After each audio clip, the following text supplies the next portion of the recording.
Oh, can I put mine on? Please. Yeah. Oh, Yeah. put mine on. Let's It put our looks cool. studies on. It's cool. Yeah. Yeah. Why to show the eyes? Yeah. Yeah. Oh, yeah. Partners in crime. Yeah. All these. I think whatever we do, we should do it with our own style. Our own style. Because even if it's spirituality, today's Yeah. topic is spirituality. It's a very broad topic and a beautiful universal topic. Yes. Anyone can talk about it. Indeed. Everyone feels it, even if without knowing it or knowing too much or knowing nothing. It's still spirituality. It can be small things or it can be a huge religion. It's still part of the same spirituality. Yeah. We're all beginners in our next move.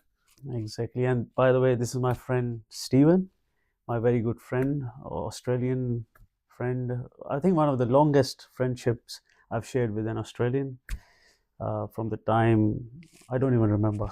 Yeah, we met driving buses, didn't we? Yeah. I used to work with him, and Yes. my life took me somewhere else. But friendships stay. Not many, by the way. I haven't seen others, so it's fine.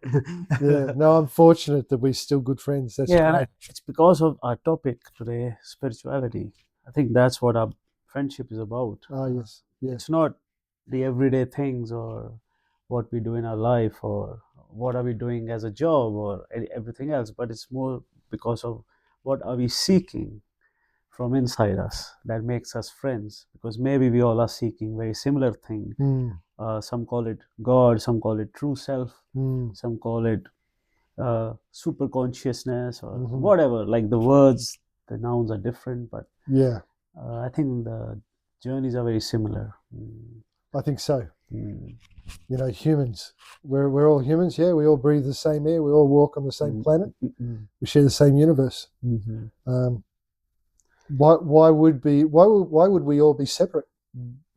We're not separate. We're all together. We're all in this together. And that is what I feel spirituality is, to feel the oneness between everything that is. Yeah, I think it's the first step of spirituality. it is. And unless and until we don't see that oneness, that means it's not spirituality. Yeah, it's conditioning or classification. Yeah, Or division. division. But I think, yes, you're right. So spirituality, what is it for you, like generally and specifically? It's interesting. Yeah. Well, spirituality is about being human, about being the observer. I observe myself. I observe others. I observe this world. It's about learning to become the observer. Become knowledgeable. Learn the knowledge. Learn about yourself. It starts with yourself, doesn't it? If you can understand yourself, then you can understand others. Spirituality, it's interesting because they're all labels. Just happens that this is an English label, but then you've got other languages, other countries, other interpretations. But I like in Sikhism they've got the expression Satnam, truth is my identity. I like that one. The word actually says truth is your name. Truth is your name. Sat means truth. Nam, name, is actually the name of the one we seek. Waheguru. So only the name is truthful. Only the name is, and the name is Waheguru. I think that's like celebrating your guru, your teacher. So you're being very what's the word? Very precise, and you're telling me, just correcting me slightly. Not correcting you, but more like translating that word. Translating. Correct. And because I But studied that tradition. that's right. But truth is my identity. This is also a wonderful saying. Truth is my identity. It is, because if you feel one with the source, then your name is true too. Yes. Makes sense. Yes. But Yes. but as a human being, because we are temporary, our name, our identity is not real. Yeah. It's just like conditional Mm. and impermanent. Mhm. But the name that they are talking about, it's the forever kind of truth. But when you start seeking that from inside you, then you feel obviously one with the source, and then you can say what you just said, that this is Yes. my, it's the truth, the name Yes. is the truth. Yes. Yes. So Yes. cool. Yes. And another aspect of spirituality is the life force. Mm. You know, the life force that brings life to this planet. Mhm. There is life on this planet that does not exist on other planets. There's something really special about this For blue, now, yeah. this blue planet. Mm. Yeah, for now. Yes, but Yeah. like as far as we know, based on what science tells us, Mm. in this particular solar system, Mhm. you know, like our neighboring planets, the Mm. Venus. Yeah, And yeah. I'm just speaking, yeah. Just so anyway, yeah, it's interesting. You were referring to Yeah, I think scientifically we see things only in limits, yeah, because we have to base it on this dimension we yeah, live in, mm, and because we have a body, so we need the elements, the five elements, mm, and to thrive, to be alive. mm, But consciousness, mm, just imagine if you are a being with who doesn't need the body. That means you have a consciousness that you are aware of, mhm, but you don't need a human brain or the whole system yeah, to realize, to be aware of that system. yeah, So in other dimensions, we still have life, mm, but in a different way, in a different way. Yeah, not based on the five elements, yeah, but based yeah, on different way of yeah, yeah, formation, yeah, like consciousness, the energies we were talking about, the life force. yeah, The life force is still common mm, everywhere. It's just formations are different, because here mm, the condition is oxygen, nitrogen, mm, carbon dioxide, blah that's blah right. blah. But in the other dimension, other multiverse, parallel universe, I don't think it's the same. So No, because we are looking through this dimension mm, of our own formation, so maybe they are not far away, yeah, but we are still not able to sense them, yes, because yes, it's our eyes what we perceive, that's right, that's right, our that's right. senses what we Mm, perceive. mm. So I think what I was trying to express was my love for this planet, my joy for this planet. You know, I don't know what's the nearest next blue planet. You know, with a beautiful atmosphere, glowing. You know, that's full of blue ocean. You know, do you know where the nearest I one is? I It's always feel that there's none other, we are pretty unique. because that's what the beauty is. So beyond our own, Mm, it's nothing like ours, mm. but something else. Something else, yeah. So because it's the ocean, And if we were there, we'd just blow our minds. exactly, because for them, whoever they are, Mhm. all around them, because see, if it's an infinite space, Yeah. then it has to be infinite forms of life, Mm, not mm, just human form of life yeah. or human planet, what we call Earth. Right. It has to be a unique Earth. That's my understanding through my own investigation. Yeah. Because what I feel is now science is trying to find another Earth. That's why it's not getting any answers. Aha. Interesting. But if we Yes. start looking for other forms of life, we need to have an understanding of other, how the other forms of life Yeah. actually can Yes. exist. Yes. But if you can't look at them, Mm, how can you say it's there? yeah. Maybe science needs to make inquiries. Maybe go to India and knock on the door of some noted guru and talk about other realms and I I don't get know. some ideas of what we should be searching for. But then why India is lagging behind? Mm, Why India is suffering? mm, The problem is humans don't have the answers. Doesn't matter where you come from, but the answers are not even relevant because the questions are not relevant. I think our questions are wrong because we are questioning something we don't even know. We always say, oh, we are looking for other forms of life, for aliens. But why? We want to know the unknowable. Exactly, because when I say I feel one with everything, that means I feel one with even the forms I don't know. Like, are they one with everything? Where are means they? Everything. Everything means everything. The infinite. That means everything that is a part of the infinite is my love for the oneness. Yeah. I mean, that's what spirituality is. We That's don't right. know their formation. We don't know where they Yeah. belong, which planet they are at. Yeah. But we still accept them. Yeah. Did you a joke? Did you hear about the guy that went to the pizza parlor to order a Buddhist pizza?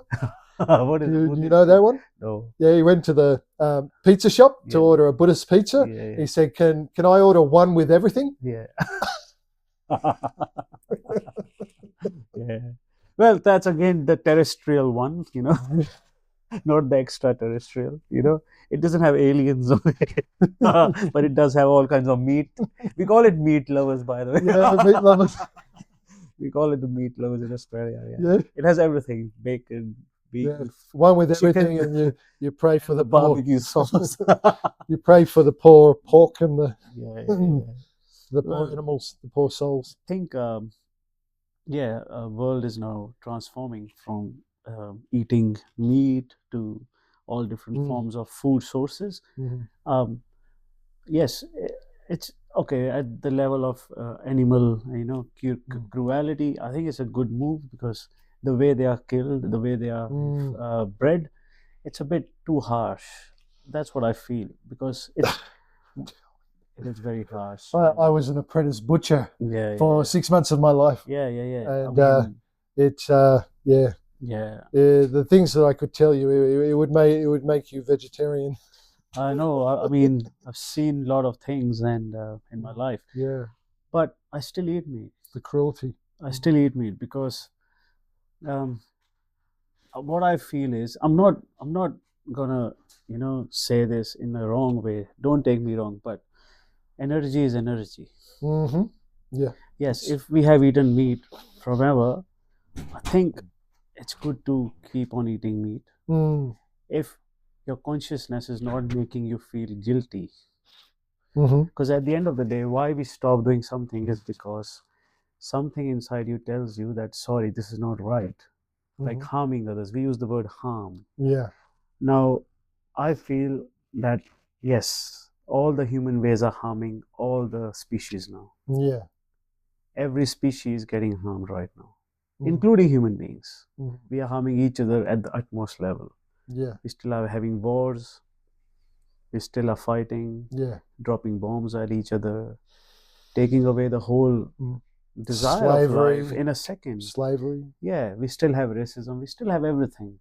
Yeah. Harmful behavior is going on all the time. And yes, the problem is, like you said, you were a butcher. It's just the way they do it now. It's not right. We know that. But that doesn't mean that eating meat is worse than eating plants. Or eating plants is worse than eating fruits. Or eating fruits is worse than whatever veganism is, and all these isms that are entered. Sure. Because at the end of the day, we are still eating energy. We are not eating non-energy. Yeah. So you're simplifying it there. It's.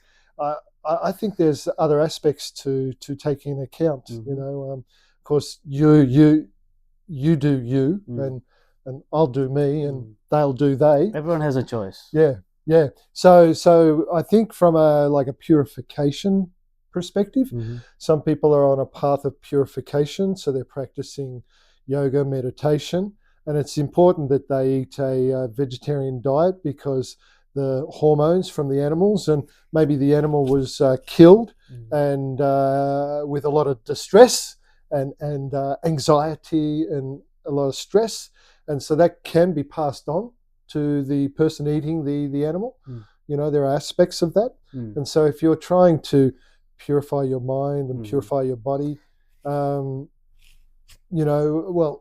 like we should all go on a 5-day water fast. Mhm. That will purify you. Mm. Just drink water, it's Yeah. and only water for 5 days. Try that. Yeah, you're right. It's something that I want to do actually, but I did the same for 7 years. 7 years. I didn't eat meat or anything. Yes. I left everything. Mm. But then, unless and until I started to understand things in a different way, then I resumed after 7 years. Yes. So I went through that purification, Mm. but actually, that was the purification of the mind, Yes. not the body. Yeah. Body cannot be purified because it is animal. It is made of these little atoms, organic matter. Yeah. And as soon as we die, they attack itself and they eat itself. Right. So basically, it's a living organism, cell after cell. Yes. Yes. So, but it's also the 5. Was it earth, water? yeah, those fire, are the elements. Elements. It's that make the whole Yeah. system. Yeah. Basically, form the whole system. But what I'm saying is, now the latest studies have proven that plants feel the same tension, the same anxiety, and the same level of suffering when you cut a branch or you cut you pick up a fruit or you pick up a flower. Yes. Science actually is giving more answers about our understanding, though we were thinking like this from thousands of years, especially when you go to places like India, that vegetarians, when we turn vegetarian, we become pure. I don't think that's right. I'm not questioning their tradition. But when we cut a stem of a plant, it produces a certain chemical. Yeah. And that chemical is called self-defense. Yeah. It wants you to not cut that branch. Right. It's not with you when you're cutting that branch. So your action is still the same when you're cutting that neck. Yes. Or a leg. Yeah. Because they don't want you to do that. Right. So now, what's the solution then? Shall we stop eating both animals and plants? Because they both have the same tendency Just of live on saying, water. no, water is same. Water has all these elements, but still water is a living well, there's definitely a life force through it. And, exactly. And water is H2O. Yeah. And we are 80% H2O. Yeah, so that means we can't have just water because we already have so much water in us. Yeah, it will be 100% water. Yeah, and then some people claim sunlight is enough. Some people claim other sources are enough. Some people claim that we can just live on a very small piece of something and it will sustain us. But what I realized personally in my spirituality is there is no escape. There is no escape from the fact that whatever you do, whatever your actions are, it will still harm something or something else in some way. Yeah. There is no way an action is pure. It always has some negative and some positive. Yeah. So it's interesting, isn't it? Because we need something to sustain us. And every animal needs something to sustain it. The magpies outside are eating the worms and the beetles. Yeah. Because that's what magpies do. But that doesn't mean that magpies are not pure beings. Or beetles are not pure enough. True. Or other animals like tigers are not pure enough to eat the deer. See, it's a natural system. Yeah. Yeah. Natural system is not spiritual system. Yeah. Please, I think that's what I understood. Yeah. Natural system is just for the body. Spiritual system is for the spirit. Yeah. And what is connected in all these realms is the mind. The mind. So the purification actually is needed by the mind. The mind or the consciousness? The mind. Consciousness is always free. It's pure. It's exactly just the energy. Yeah. You cannot make it toxic. You can only make your mind and yourself toxic, your subconscious mind. Yeah. It's stainless. Exactly. Stainless. So you still can have the most cleanest life, but your consciousness is unharmed by it. What I'm trying to say is your consciousness still is not yours. It's given to you until you are. It's taken away as soon as you're done.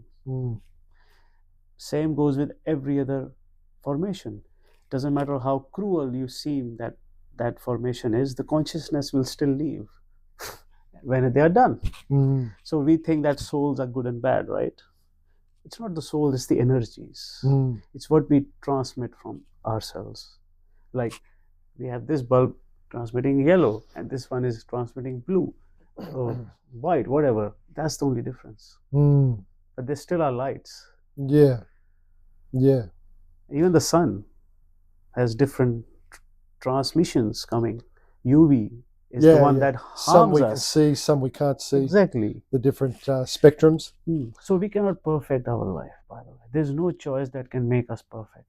Mm. No choice on this planet that can purify us. We think that is purifying us, but it's not purifying anything because the body is still the same. It's just using something else in another form. Energy is required by us at all times, and energy comes from other sources, and other sources are alive sources. Yeah. They're not dead sources. So Mm. unless and until we separate the mind from the body, we won't understand that body cannot be purified, but mind can be purified. Yeah. And they Yeah. are separate. Yeah. We always read about it, right? What do you think about this?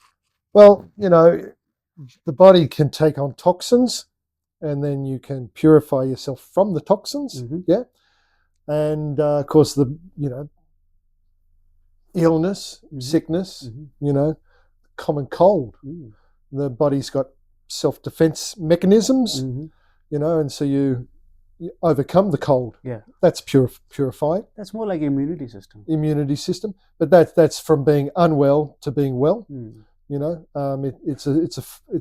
But purifying would imply something like, the glass of water, put a couple of teaspoons of dirt, spin it around.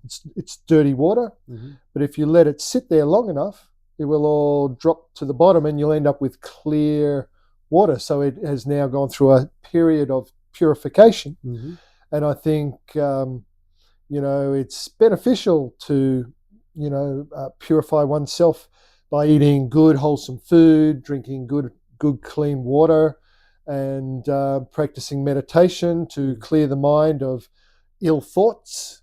Maybe, experience periods of time with no thoughts, just stillness, like a calm lake. But when we are still, it's the mind, right?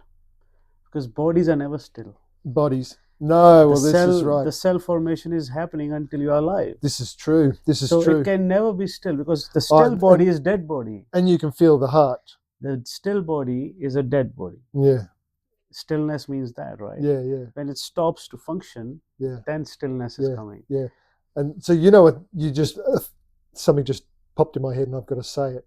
The Tibetan masters practice death meditation, and they can be sitting there in meditation posture, dead for weeks and weeks, and still have perfectly good coloured skin, and maybe their head is down, but they can meditate into death for long periods, preserving the body. What do you think about that? So it's basically kind of a hibernation. Hibernation. And it's done in many traditions. Even the yogis have done it. So it's called breathless meditation, when you don't breathe. So the first concept of this was actually But they're dead. They're dead, though, right? No, but their heart stops, and they have died in sitting position. So the yogis attained this science. This is very scientific. Many thousand years back. So it's called breathless meditation. You're not breathing anymore. You're breathing so slow that you seem to be dead. So what, they don't get buried? Because they're not dead. No, but after the meditation is over, there comes a point when they have left the body, and then they bury the body, or they do sky burial. When we say left the body, no. The thing is, with practice, these guys actually have separated the mind from the body, and then they go for astral projection. The process is, yes, you can still travel through within the whole infinite. Yeah. Because you cannot do it without. Like we are trying so hard with the science right now, trying to make the rockets to take us there, Yeah. but it cannot take us anywhere right now. We're just even going to the moon is hard right now. Okay.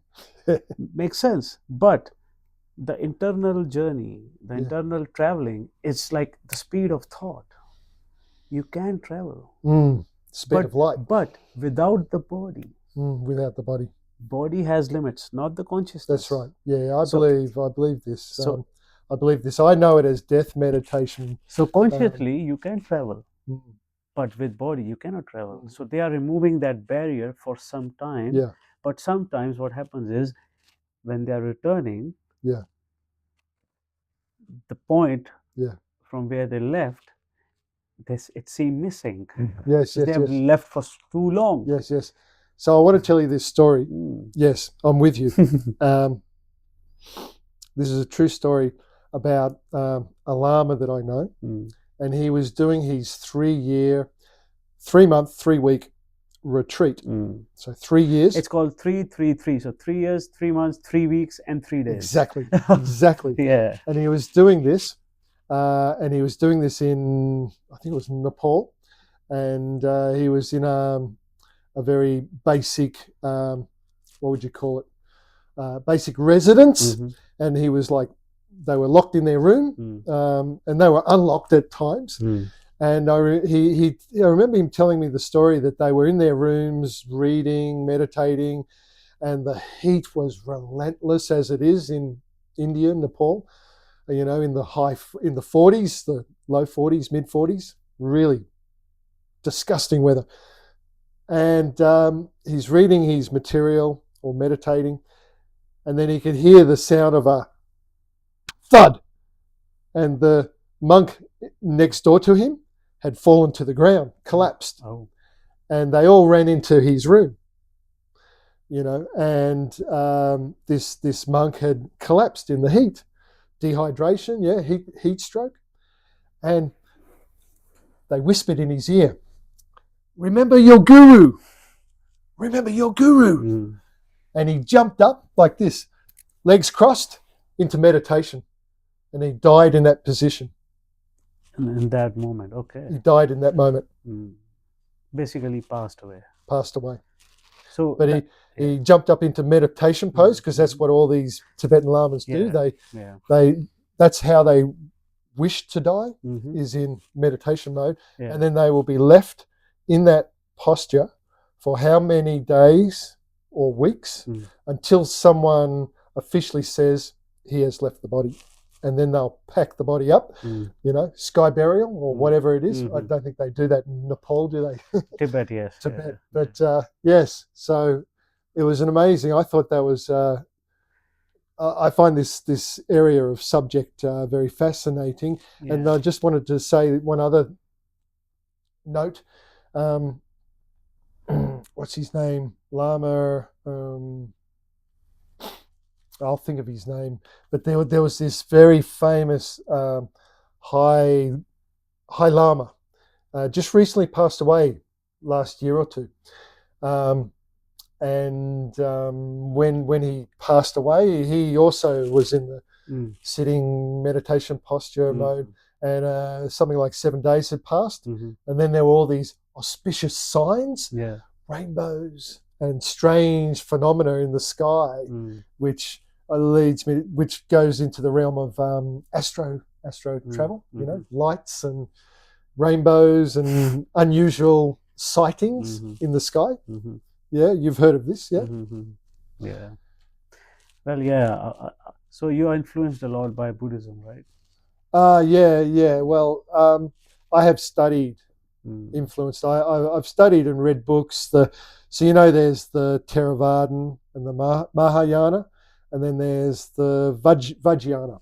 So they're the three turnings of the wheel. Now the Hinayana. Hinayana, which is Theravada or Hinayana, and then the Mahayana, which is the great vehicle, and then the Vajrayana, which is light, or Tantra, isn't it? Tantra, going beyond. Yeah, so you I've studied, learnt, and practiced. Yeah. So, do you consider yourself as Buddhist or no? Well, I definitely I took refuge in the Buddha Dharma Sangha, but I've practiced many, and I don't just stick with one because I want to learn. I want to understand. Yeah, and through you, I have come to learn and understand a lot. And so you want to keep on growing. Yes. Yeah, definitely. While I'm in this body, in this form, and yeah, when I pass away, I will say to myself, remember your guru, and I'll sit up like this. Yeah, that's a funny one. And then you'll see rainbows in the sky. Yeah. Maybe the people around you. And so your spiritual journey right now, how do you feel? Like, where are you in it? What do you feel about it? It's interesting. Where you want to be, or do you think it's fine? I just go with the flow, and everything is well. Everything is fine. It's at this point I'm quite focused on seva, service. Yeah. Quite focused on that because there's so much taking in the world. Taking. I want to give, and there is a lot of merit in giving and serving others. Hey, I'm a bus driver, and I serve the community.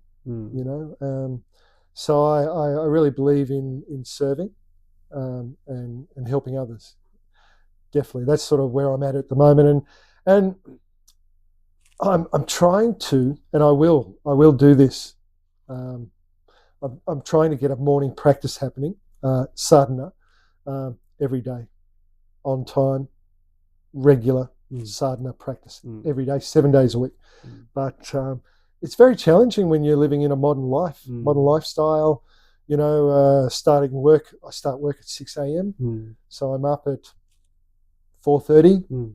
I think I need to get up at 4 a.m. if I want to do, yoga, stretching, sun salutations, and then, sitting on the mat and doing, pranayama and doing breath work and, just sitting at peace, being still.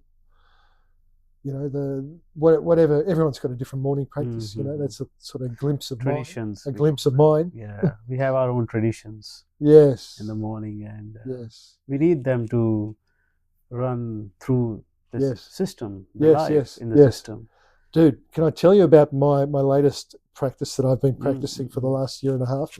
It's called sky breathing. So sky breathing is an acronym for Sudarshan Kriya Yoga. Sudarshan Kriya Yoga translates as proper vision, clear vision. It's also, I'm not being 100% accurate or correct there, but it's all about clear seeing through purification. So Kriya is a purification practice. Yeah. Kriya is basically how we breathe. How we breathe. It's basically based on your breathing. Yes. But it's such a technique. Yes. If we learn to use our breathing to raise our life force up towards the mind against the gravity, the whole practice revolves around this beautiful process. Yes. And so Sudarshan apparently means proper vision through purification, and then Kriya means purification flow. So it's a flow. It's a practice. It takes about 30 minutes, and it's very intricate. And I'm not qualified to teach it or to even show it to you, but I can talk about my personal experiences doing it. And I've been practicing for about a year and a half. And in the beginning, it was really powerful, and arms and hands tingling because the prana, the life force, was just vibrating in the most amazing way when you're doing this. And so after about 20, 30 minutes of you're done doing the practice, and then you're encouraged to lie down in shavasana. And so I'd be lying down, and then I would, just take normal breaths, lying down, just relaxing into Shavasana. And Shavasana is amazing. Basically it's the dead state. It's you lie down straight on your back, and it's called the dead position. So Shavasana, corpse pose. the corpse pose. But it is such joy. Like if you've done a yoga, like hatha yoga flow or whatever, and then you like a 30-minute yoga flow, then you lie down in Shavasana. It is just pure joy, absolute joy. I love it so much. I don't know, can I say this? It's almost better than sex. It's amazing. Yeah, because it just keeps going. Pleasure is going. momentary. It just after that you feel tired, but then these practices are long lasting. Oh, amazing. The more you practice them, the more your life becomes the whole process. Yes. I understand. So I've practiced this. I've finished the sky breathing. I'm lying in Shavasana. Okay, and there's just a little bit more to this, and I'll wrap it up. Because we're talking about this new practice, and I've been doing it for a year and a half, and it is transformative on the cellular level, but also with the mind and all of the sanskaras. It actually rubs out and removes and transforms sanskaras. This sky breathing, the art of living, they teach it.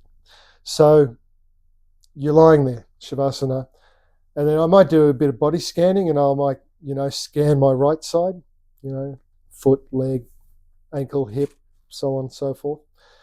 And then inevitably what happens in my experience, I've gone from scanning my body, and then my mind will just drift off, the wandering mind will drift off in some kind of thought.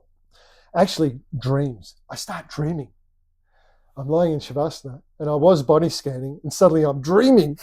And then it takes me maybe 30 seconds to suddenly, hang on a second, I'm dreaming. I'm supposed to be scanning my body, but I'm dreaming. And I know that I'm dreaming. And then I go back to scanning the body. And then I suddenly flip over to another dream. And I know I'm dreaming. And then, let's get back to scanning the body. So I'll scan the body and then back into another dream. And this is what I'm saying. This practice is pretty amazing for, some people need this practice because, like me, I was a bit of a playboy, and I partied hard, and, I used to say, I'm not here for a long time, I'm here for a good time, and so I picked up a few bad habits, and I found that this sky breathing is very beneficial. So in your spiritual journey, you're trying all these practices, you're availing all these practices, trying to purify myself, dude, and whatever is making sense, whatever is seeming to be helpful, you're trying it, and then if it's working, you're just continuing with that practice for some time. Correct. But not forever until it works. Right? That's right. I've been trained in calm abiding meditation. I've been trained in what do they call it? Medicine Buddha, the Tibetan Medicine Buddha empowerment. Recently I did Manjushri empowerment. With this is the Tibetan Buddhist type thing, and they're all amazing practices, but this one I needed to do. I needed to do sky breathing, and I'll continue to do it till such time that I go, click over into my next phase. But so what I feel from your expressions are that we always have something that we find in different practices that is beneficial and that is meant to be learned for our mind, our nature. Because otherwise, if we make it very narrow, then our understanding of ourselves, obviously, and everything else is limited. But by availing all these different practices, it's like availing your own mind in a different way, because I'm using this part for this understanding, then I'm using this part for some other understanding. And I am a true believer because I personally enjoy all these together. Like I don't leave a practice, rather there's something for me in every practice, something. It's like a tool bag, Exactly. with all the tools. With all the tools. Yeah. Like when I want to be Sufi, I can just dance, go crazy. And when I Yes. want to be a yogi, Yes. I can just sit and just, Yeah. feel the sense of the whole cosmos. And then a monk to still my mind, like all these amazing elements are like my tools Yes. to use at Yes. the right time. Yeah. Bhakti and all these things. Even I pray like Christians sometimes, because I have that heart that Mm. that see the source. Yeah. They call it God, but I don't have to call it God because it's not my tradition. But the whole ideology is still something I enjoy, because Yeah.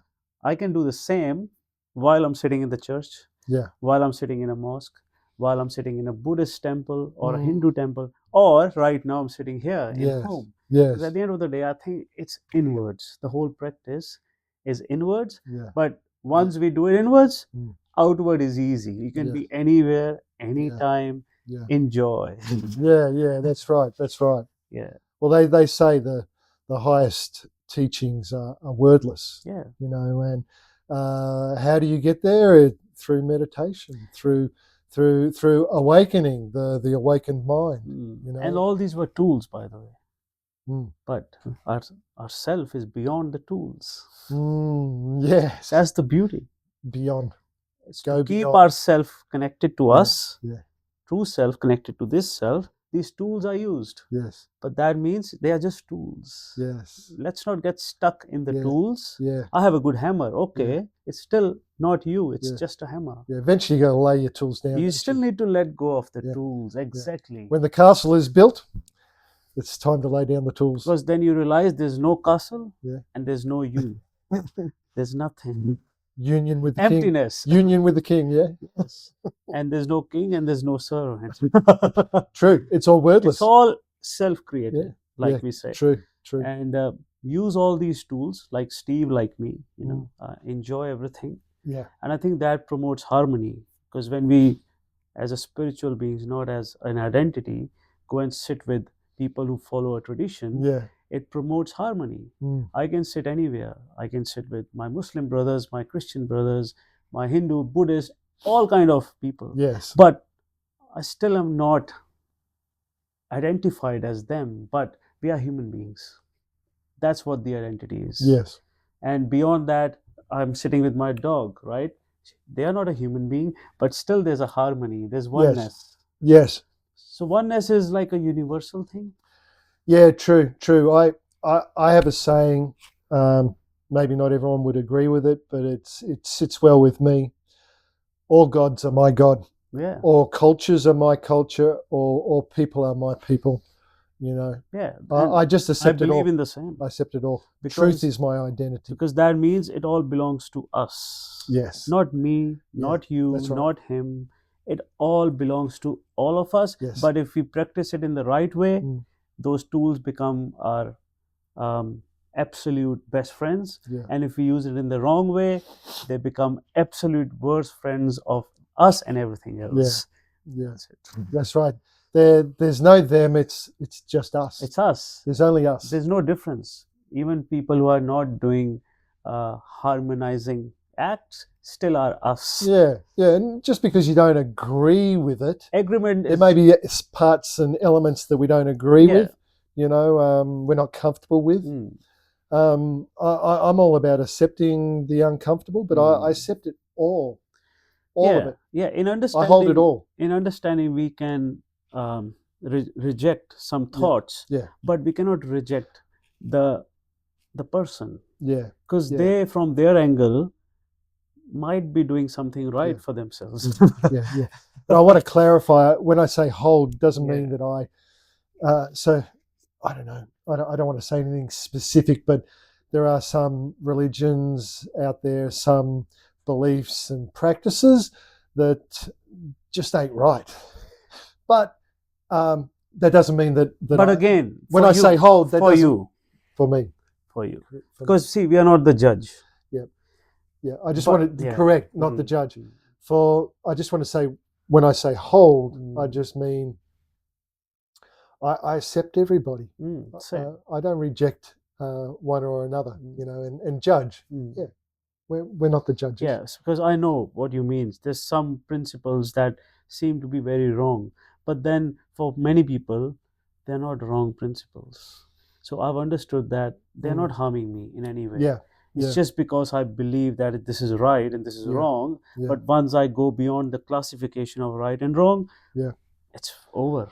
I think some of the problem is the interpretation of the holy books. Yes. You know, and Chinese whispers. Yeah. You know, if you have a circle of friends, 20 of them, Mm, you know, and you tell a little secret to someone and Mm. tell them to pass it on. mm, By the time the little secret goes right around, mm, it'll come back to you and it will have changed. mm. You know, because you've heard about that. Mhm. You know, and that's, I think that's what's happened. Mm. You know, the Bible or the Quran or other holy books texts, Mm. they get translated from one language into another, and then into another, and then into another. Mm. And And you- I think at the end of this, how much truth is there?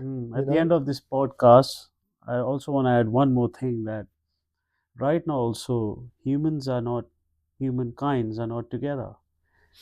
Like what we were just talking about, that we are one, but not many live like that, especially the nations that are fighting right now. Yeah, look at that. Right now, like there's so much tension going on all in the middle of the earth, basically. Yes. The whole area is infested by upcoming wars and Yes. tensions and all this Yes. nonsense. That's right. And I still feel that they are still part of us, both sides. Yes, I cannot take side of anyone, basically. yes, And I have to be open. I think, like Steve said, we have to be sometimes specific. We open the news channel and we hear the news about Ukraine, Russia, Israel, Palestine, Syria, Iran, America, Australia, Pakistan, India. Now you tell me, I have my loved ones everywhere, in every of these countries. Yeah. I have Israeli brothers, Shalom, Sababa, we love them. And then I have my Syrian brothers. I love them the same way. I cannot differentiate Yes. between the fact that I cannot be friends with them, or I have to befriend these, because for me now I can't remove the fact that we are one. Yeah. Yeah.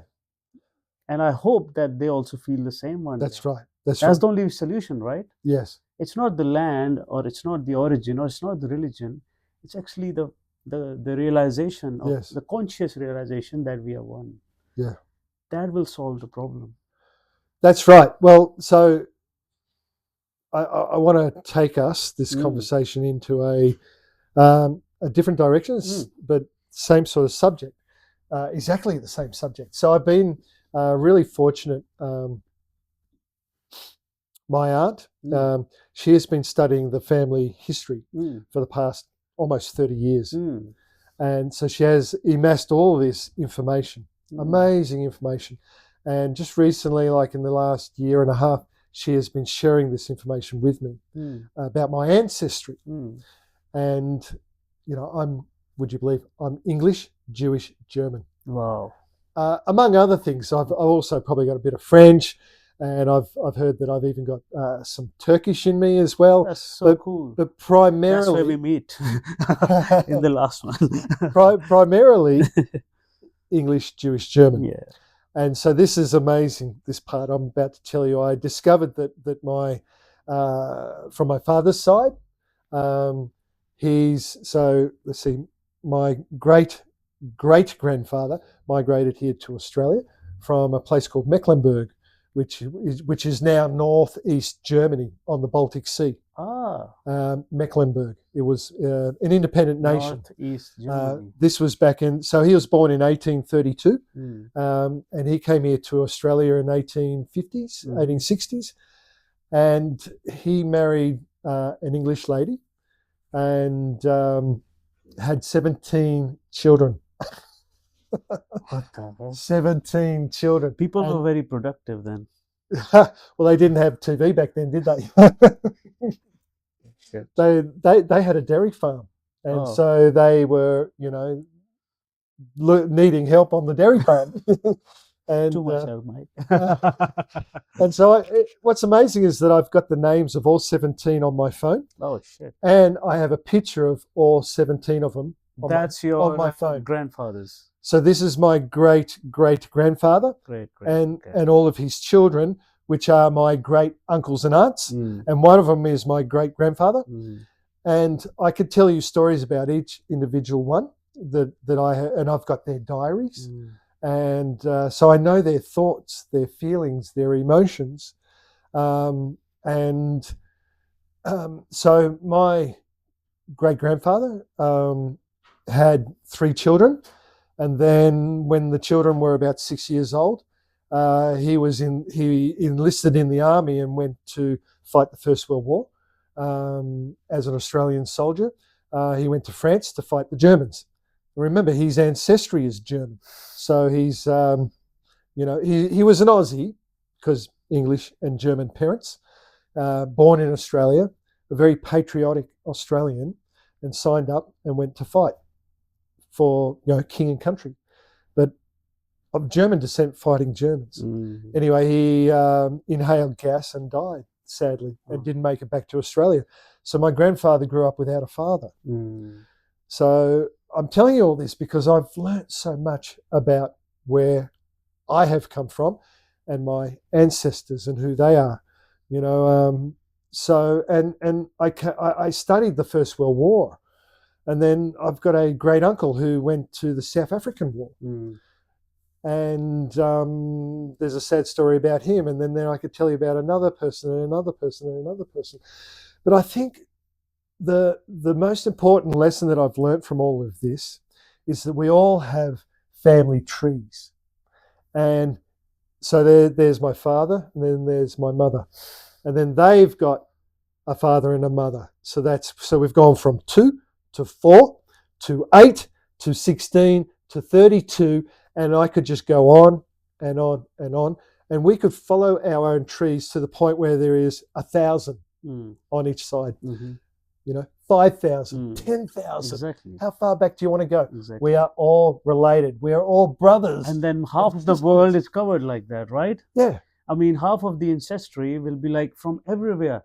Like he said, Europe, Middle East, Africa, South Asia, everywhere. We truly are one. Then how can we fight? He's so correct, because this example is a very solid, because right now powerful. People are fighting and it's basically war, and then again it's the defense forces that are fighting, not common people. Them fake leaders. Exactly. And when I was joining the Air Force here in Australia, they asked me this question, that we will give you this rifle in your hand and we will tell you to go and kill for us. We will tell you, I was joining operational intelligence. It has nothing to do with killing, but I'm a pacifist. Is that how you say? Yeah. I could never do that. But then pacifist. I asked the same question like Steve. I was like, oh shit, I have ancestry from all this region that basically now has to be killed one day because of the wars. I already bombs knew. On my family. So basically, I'm gonna kill my own family trees. I said no, because I love people here and I love people there. I love people everywhere. Yes. So the whole idea of war is to save yourself and kill someone else. Yeah. But I don't believe in that anymore. To fight for king and country. I cannot kill them and still save me, because there will be another enemy standing up there somewhere. Yeah. You know. So this is very interesting what you've just said, because I'm saying to fight for king and country. This is patriotism. Yeah. But this is a type of patriotism that means that you will kill another in the defense of yourself, of myself, of our country and our people. Yeah. The only time I would pick up a gun and fight is if my house is being invaded, my land, to defend my livelihood, my family. If I'm being attacked, I would defend myself. But I'm not being attacked. So there's a very sensitive question here coming up in my head. We speak everything, right? What did Aboriginals do when we attacked them? It's hard, right? It's too hard to understand this, because their houses were attacked. Their whole identity was attacked. Colonization. And they didn't have a gun to pick up and fight back. They didn't. So that's an interesting subject, you know. Isn't it? But we don't going to talk about yeah. it. But something suddenly strikes my head, and we talk about. I was going to say black powder, Yeah. metal, and bullets. There's some book about that, you know, and the Aboriginals didn't come across that technology, so they, you know. But I'm also talking about the intentions. Intentions. Is everyone ready to kill you if you're trying to kill them? Yeah. Is everyone ready to do the same action that is being experienced by them? That's what purity is. Some people we hear about Gandhi and all. You slap them, they don't slap you back. Right. So these stories are powerful because that means we can destroy that. To every action there's an equal and opposite reaction theory, and just because of spirituality. What do you think, Stephen? Mate, you just a light bulb just went off in my head when you talked about Gandhi and I slap you but you don't slap me back. And you talked about the conflicts that are currently happening, you know, Russia, Ukraine. Tibet did this, by the way. So did Tibet do that? Pardon? Tibet. No, what did they do? Yeah, they did fight a little bit, but they, of course, are practical and they realise that they don't have enough guns and you know the weaponry. But they're also peaceful, and the peaceful fight is to withdraw. You know, withdraw back.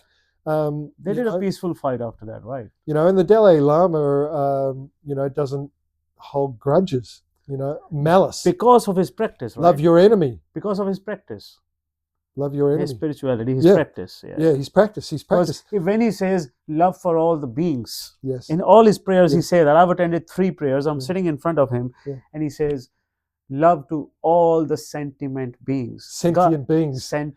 Including Chairman Mao. Including Chinese. Chairman Mao. Yeah, because that's spirituality. All sentient beings. Because at the end of the day, nothing belongs to us. We don't belong to anything. This is temporary, this whole formation. So what creates war is yours and mine. But if there's no yours, if there's no mine, an understanding can sort it out within the head. Yes. Look, there's something really important I've got to say, and I'll try and say it to the point. Flash. To the point. So these conflicts that you mentioned, that I was starting to mention, Russia, Ukraine, Israel, Palestine, and other countries and other conflicts. There are conflicts. Look, there's conflicts that we're not even hearing about. Even in the whole houses, we have conflicts. Conflicts everywhere. But I just wanted to point out, what did Gandhi do? He came out in the masses. He encouraged people to come out of their houses and fill the streets in peaceful protest. And I'm saying that you know, this podcast is going out to the world, and I'm saying at some stage we may need to leave our houses and walk out in the streets in the name of peace and unite with all of our brothers and our sisters, regardless of their colour, their race, their culture. We all need to stand up for peace. At the conscious level. Stand up for peace. There is just too much suffering going on right now, and there is power in numbers. And imagine what would happen if millions and millions of people walked out in the streets in the right place at the right time. When we're called upon, we need to make our voices heard. And those leaders need to pay attention that the majority of us, you know. You know, we say in the village, when two brothers are fighting, we all come together without taking any sides. This is it. Any sides, just together, and bring the brothers together. Yes. There is no wrong side for us. Yes. But the thing is, the ones that are fighting have a wrong and the right side. So to end that, we all have to come together without choosing a side, but just choosing one thing: humanity. Yeah. Do you know whose side I'm on? I'm on the side of peace. And peace is required now because there's war. The whole cycle of war and peace keeps on working together. Yes. Anyways. In the words of John Lennon, give peace a chance. Exactly. You know, what frightens me is the prospect of nuclear war and a thing called nuclear winter. Nuclear winter. Yeah, the Yeah, the that- fog of the nuclear war. that frightens me. Oh, yeah. This is why we may need to fill the streets and shut everything down in the right place at the right time. Like here in Australia, the conflict is not here, but we can still go out in the streets. But maybe the Palestinians and the Israelis need to all just fill the streets and say, stop your bombs. The Ukrainians and the Russians need to fill the streets and say, stop the bombs. And we should all be with them as humans saying, okay, this is it. Yeah, Michael Franti, the artist, Michael Franti has got a song about the